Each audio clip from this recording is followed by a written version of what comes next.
Mesdames et messieurs, bienvenue à votre magazine Focus Entreprise. Aujourd'hui, le curseur est pointé à la Fédération nationale des jeunes entrepreneurs du Congo. C'est avec son responsable Eric Makwala que nous allons devoir échanger sur les modes de fonctionnement des entreprises en République démocratique du Congo. Il est également responsable de plusieurs entreprises. Nous allons également aborder les sujets liés à la fonctionnement de certaines entreprises dont il est le directeur général.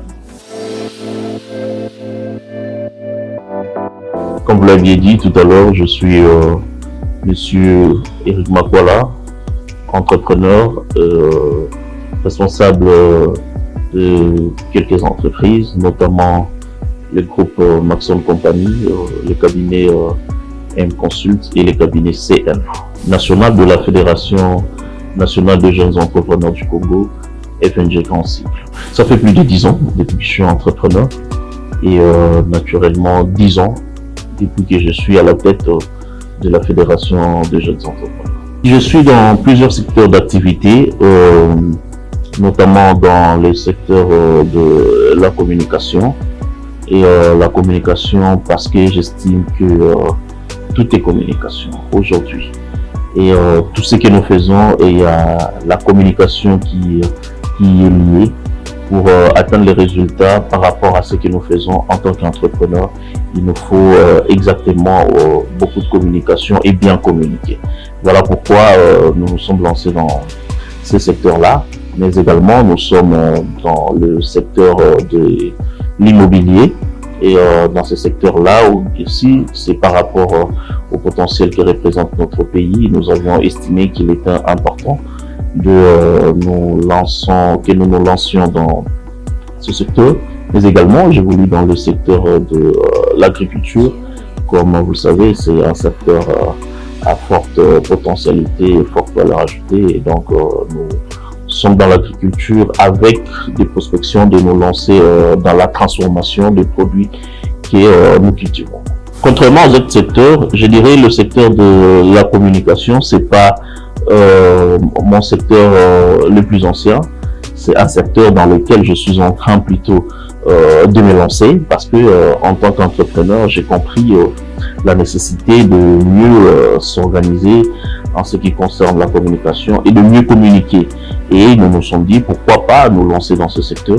Et plus précisément, nous avions commencé dans le secteur de la publicité en tant qu'afficheur avec deux panneaux de communication, et nous sommes en train de voir comment nous lancer dans d'autres aspects de ce secteur pour que réellement nous puissions cerner tout ce qui s'y passe et mieux communiquer tant pour nous-mêmes mais aussi pour les entrepreneurs. Ce qui nous a motivés d'autre part, c'est la volonté de pouvoir accompagner surtout les jeunes, nos entrepreneurs, dans la communication de ce qu'ils font, la communication de leurs entreprises et la communication de leurs produits.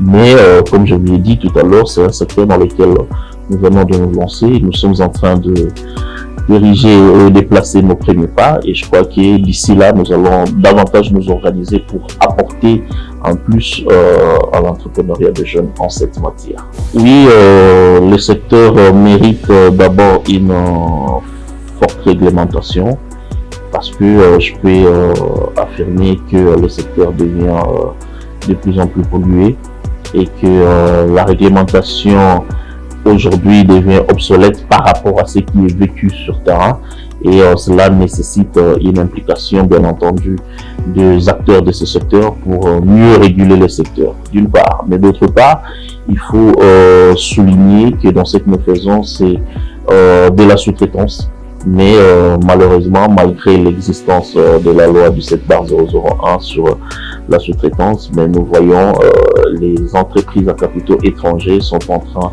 aujourd'hui de s'incruster dans le secteur. Ils viennent œuvrer et polluer le secteur, et je crois qu'il faut une réglementation aussi dans ce secteur pour que seuls les Congolais, seules les entreprises à capitaux congolais puissent y œuvrer. Donc voilà, c'est là quelques difficultés que nous avons, mais aussi cette forte concurrence qui s'y établit, une concurrence purement déloyale pour laquelle nous voudrions vraiment, comme je vous l'ai dit tout à l'heure, une régulation assez soutenue pour permettre à ce que les entrepreneurs qui œuvrent dans ce secteur puissent naturellement mieux se retrouver. Premièrement, ce que nous suggérons et nous demandons aux autorités, c'est naturellement l'application de la loi.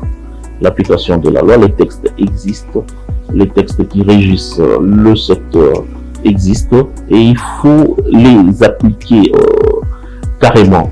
Et par rapport à la concurrence, je crois que cela nécessite également une modification de cette loi, des lois qui régissent la concurrence, parce que pas seulement dans le secteur de la publicité, mais dans plusieurs autres secteurs, la concurrence devient de plus en plus déloyale parce que les règles ne sont pas appliquées, parce que la loi n'est pas appliquée, et ce que nous sollicitons, c'est l'application de la loi, mais bien entendu, plus loin, la modification de ces textes pour que l'on y introduise des mesures encore plus contraignantes qui vont faire en sorte que le secteur soit régulé comme il le faut. D'entrée de jeu, c'est le besoin. Aujourd'hui, j'encadre des jeunes entrepreneurs comme coordonnateur de la Fédération nationale des jeunes entrepreneurs. J'ai remarqué que les jeunes entrepreneurs ont beaucoup de difficultés en ce qui concerne le marketing de leurs produits. Il y a plusieurs jeunes qui mettent sur le marché des très bons produits, mais ils ont des difficultés de vendre leurs produits. D'une part parce que la communication n'est pas ce qu'elle doit être, mais d'autre part parce qu'ils ont un peu de lacunes en ce qui concerne le marketing. Voilà pourquoi nous nous sommes dit qu'il était important de nous organiser, pas seulement moi, mais avec d'autres experts qui ont encore de l'expérience plus que moi, pour voir comment est-ce que nous pouvons accompagner tous ces jeunes qui évoluent dans ce secteur entrepreneurial à mieux communiquer sur leurs produits.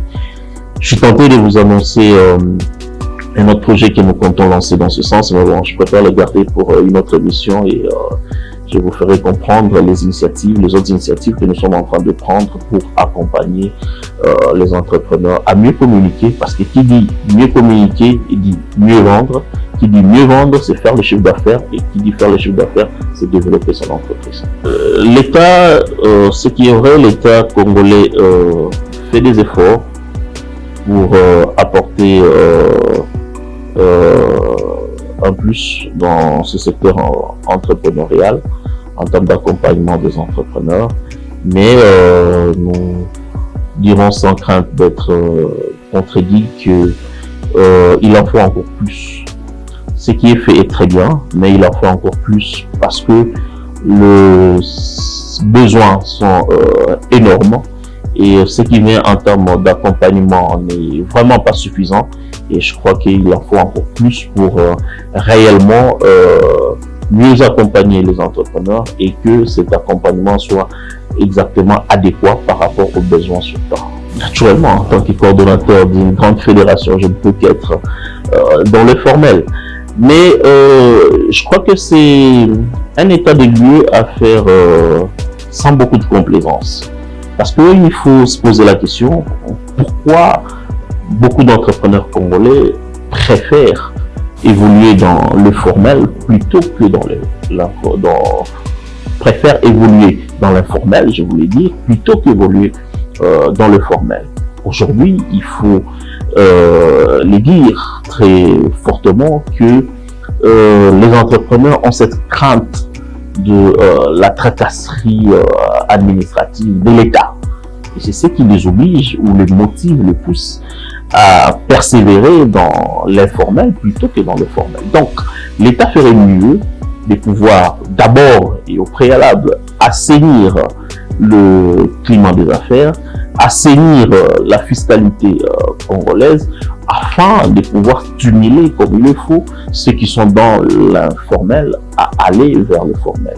Mais bien entendu, pour nous, au niveau de la fédération, c'est aussi l'un de nos chevaux de bataille, c'est-à-dire de ramener les jeunes qui sont dans l'informel vers le formel. Mais là, c'est vraiment cette crainte-là de la tracasserie administrative et fiscale qui fait en sorte que les jeunes résistent à cette démarche. Mais je dois vous dire qu'il y a quand même ceux qui comprennent la nécessité d'évoluer dans le formel plutôt que dans l'informel. Parce que aujourd'hui, avec les difficultés d'accès au financement, des difficultés d'accès au marché, il est à signifier qu'il y a des mesures qui sont en train d'être prises pour faciliter un peu, pour trouver des solutions à ces problèmes-là. Mais bon, pour en bénéficier des solutions qui sont en train d'être mises sur pied, il faudrait plutôt être dans le formel que dans l'informel. Et voilà, là, c'est vraiment des incitations que nous communiquons, que nous faisons voir aux entrepreneurs, mais encore, il faudra-t-il, je souligne, que l'État puisse mieux assainir le secteur pour permettre et stimuler davantage ceux qui évoluent dans l'informel à aller vers le formel. Notre premier partenaire en tant que fédération, c'est l'État congolais. C'est l'État congolais qui est notre premier partenaire. Mais à côté de l'État congolais, nous avons également des partenaires privés avec lesquels nous travaillons. Mais comme vous le savez, en ce qui nous concerne dans ce secteur, le marché est ouvert. Le marché est ouvert, donc pour nous, nous sollicitons des clients. Nos clients, c'est des clients publics comme privé. Nous sommes une entreprise qui a bien besoin de faire des bénéfices, qui a bien besoin de clients. Donc, nous avons des publics et des privés qui sont nos clients. Mais il faut signifier que, à travers ce que nous faisons, les boîtes qui communiquent davantage, c'est des grandes boîtes privées. Ce sont ces boîtes-là qui communiquent davantage, mais comme je vous l'ai dit tout à l'heure, ces boîtes aujourd'hui ont pris l'initiative de pouvoir œuvrer comme eux-mêmes sous-traitants de leurs grandes entreprises, qu'on appelle les entreprises principales, ce qui restreint un peu le marché privé que nous pouvons avoir à gauche à droite. Voilà pourquoi nous nécessitons cette réglementation du secteur. Le marché est là, mais il commence à s'amoindrir de plus en plus parce que le secteur n'est pas assez régulé. Je crois que nous nous posons la même question et je crois que les acteurs du secteur des marchés publics sont ceux-là à qui il faudra naturellement poser cette question, parce que pour nous également, c'est vraiment une épine qui nous dérange en tant qu'entrepreneurs congolais, de constater que en ce qui s'agisse des gros marchés publics, nos gouvernants, nos dirigeants font plus confiance aux entreprises étrangères, même pour les questions basiques.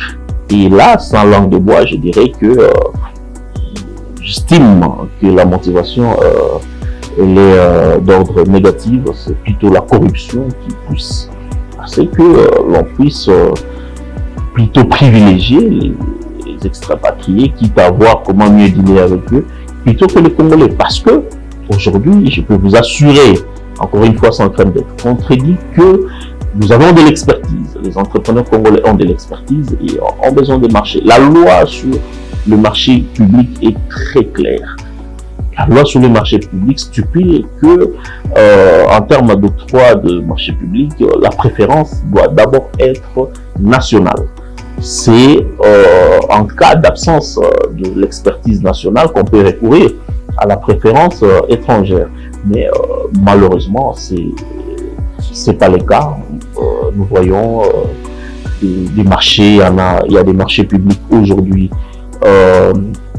qui font couler beaucoup d'encre de salive. Et quand vous vérifiez, c'est des entreprises étrangères. Quand il s'agit des marchés des millions, c'est ces entreprises étrangères qui bénéficient de ces marchés plutôt que les entreprises congolaises. Et moi, je crois que il faut, comme je l'ai dit tout à l'heure, taper le poing sur la table et faire appliquer la loi, sanctionner ces entreprises, sanctionner ces acteurs qui préfèrent collaborer et octroyer des marchés aux entreprises étrangères. Parce que la loi existe, la loi sur le marché public existe. Et il y a même à côté deux structures qui sont là pour encadrer cette loi. Notamment, j'ai fait allusion à la DGSMP, la Direction Générale des Marchés Publics, et à la RMP, l'Autorité des Régulations des Marchés Publics. C'est à eux de pouvoir réguler le secteur, c'est à eux de pouvoir veiller à la bonne application de cette loi. Mais quand eux-mêmes autorisent qu'il y ait des annonces pour des marchés publics avec des compétences étrangères sans vérifier en interne s'il n'y a pas de compétences, je crois qu'il y a un problème et qu'il faudra bien entendu le relever et pouvoir trouver une solution. Simplement, c'est des alibis et des faux fouillants. C'est des alibis de faux fouillants. Je crois que les statistiques sont là. Au niveau de la DGI, rien ne peut prouver que les entrepreneurs congolais ne payent pas les taxes. Mais s'il faut aller dans un autre revers de la question, je dirais, mais quand vous n'offrez pas de marché aux Congolais, comment voulez-vous qu'ils paient des taxes? Mais les Congolais payent des taxes et donc c'est des alibis et des faux fouillants sans plan. Il est difficile de parler de l'entrepreneuriat congolais en un ou deux mots. Comme je dis, le secteur est d'abord vaste. Il y a des efforts qui sont en train d'être fournis, mais beaucoup reste encore à faire. Je dirais que le secteur a commencé de plus en plus à attirer l'attention des autorités qui s'y mettent aussi pour apporter en plus, pour assainir le secteur, pour apporter des éléments qu'il faut afin que ce secteur devienne réellement un secteur où les Congolais se retrouvent. Mais il y a encore beaucoup à faire, partant d'abord de la création d'entreprises, qui aujourd'hui était une très bonne initiative avec le guichet unique de création d'entreprises, mais qui aujourd'hui connaît d'énormes difficultés. On ne peut pas parler de booster le secteur entrepreneurial si l'entrée, la porte de ce secteur qui est la création des entreprises connaît des difficultés. Et donc, c'est par là qu'il faut commencer. Redynamiser, réorganiser le guichet unique de création d'entreprises pour stimuler les Congolais à créer plus d'entreprises.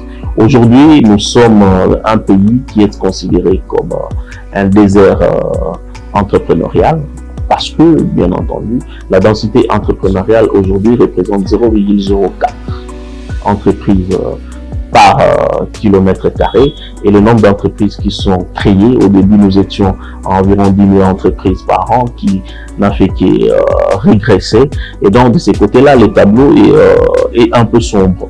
Et quand il faut passer de l'autre côté en ce qui concerne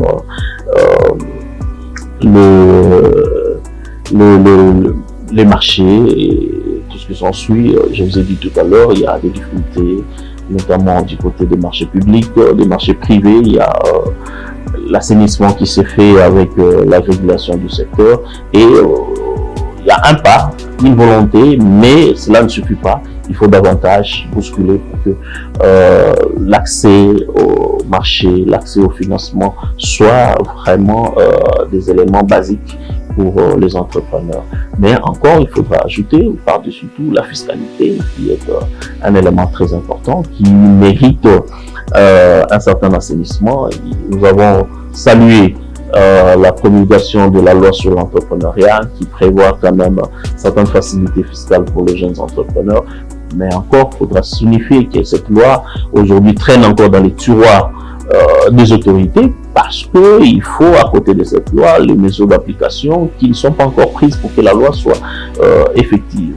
Plus loin, il y a l'administration fiscale, l'administration en général, l'administration étatique qui est encore lourde, vous verrez, pour avoir tel ou tel autre document afin de mieux œuvrer dans son secteur. Vous devez faire des démarches qui n'en valent même pas la peine. Et tout ça, c'est des réformes qui doivent être appliquées. Il y a plusieurs réformes qui sont dans des pipelines, qui doivent être mises en musique, qui doivent être appliquées, mais malheureusement qui traînent encore. Donc c'est un peu ça l'état de lieu de l'entrepreneuriat dans notre pays, mais nous sommes confiants. Nous osons croire qu'avec le premier pas qui sont faits, la suite pourra être meilleure et permettra aux entrepreneurs d'œuvrer dans un écosystème qui leur assure et qui leur garantit une bonne évolution. Au regard de ce que je disais tout à l'heure, nous disons que ces structures tentent de placer des jalons, mais beaucoup reste encore à faire. Parce qu'il y a ces structures, parmi ceux que vous avez cités, qui se plaignent de l'absence de moyens. Donc, créer des structures est une chose, mais doter ces structures-là de moyens conséquents pour faire très bien pour remplir leur mission correctement, en est une autre. Je vois mal un père qui met au monde un enfant et laisse l'enfant aller se débrouiller pour se vêtir, se nourrir et tout ce qui s'ensuit pendant que l'enfant est encore bébé ou adolescent. Je crois que là, ça revient au gouvernement de pouvoir réorganiser et redynamiser ces structures et doter ces structures des moyens conséquents pour leur permettre de remplir efficacement leur mission. Parce que les missions, ils les font, pas toutes, certains ils les font, mais il manque encore une certaine efficacité pour mieux couvrir la demande qu'il y a en termes d'appui et d'accompagnement. C'est vrai, la fédération est créée, a été initiée par nous, mais créée par un collectif avec d'autres entrepreneurs. Et nous avons comme mission principale de promouvoir l'entrepreneuriat de jeunes en République démocratique du Congo et défendre les intérêts de jeunes entrepreneurs congolais. Voilà, c'est là nos deux missions principales, mais qui s'éclatent en plusieurs autres missions spécifiques que nous poursuivons. Nous avons beaucoup fait, je peux vous rassurer que nous avons beaucoup fait. Nous avons aidé les jeunes à créer leurs entreprises, nous avons aidé les jeunes à se réseauter, à partager les expériences et les opportunités d'affaires. Nous avons aidé les jeunes à accéder à certains financements et certains marchés. Nous avons aidé les jeunes à pouvoir mieux organiser leur entreprise. C'est là, en fait, nos différentes missions qui s'articulent autour de 4 axes, notamment le réseautage, l'accès au financement et au marché, le lobbying et aussi la formation. Donc tout ça, ce sont des choses que nous faisons au quotidien en vue de pouvoir accompagner naturellement les jeunes entrepreneurs congolais. Nous sommes situés actuellement dans la commune de Kinshasa, non loin du rond-point Uleri, sur l'avenue Kibati, numéro 164. Et la référence, c'est derrière l'hôtel KB Deluxe, l'avenue entre l'hôtel KB Deluxe et l'hôtel Everest. Et donc, si pour ceux qui veulent nous contacter, nous avons plusieurs canaux de communication à travers les réseaux sociaux, à travers l'internet. Il suffit de taper Fédération nationale des jeunes entrepreneurs du Congo, ils auront toutes les informations pour nous contacter. C'était donc un plaisir d'échanger avec M. Éric Makwala, qui est le coordonnateur de la Fédération nationale des jeunes entrepreneurs du Congo, mais également directeur général de plusieurs entreprises. Avec lui, nous avons échangé sur les problèmes majeurs des entreprises en République démocratique du Congo, notamment l'entreprise de communication. Il a ici décelé parmi les difficultés. Il revient donc aux autorités compétentes de prendre les mesures adéquates afin de pallier à ces problèmes.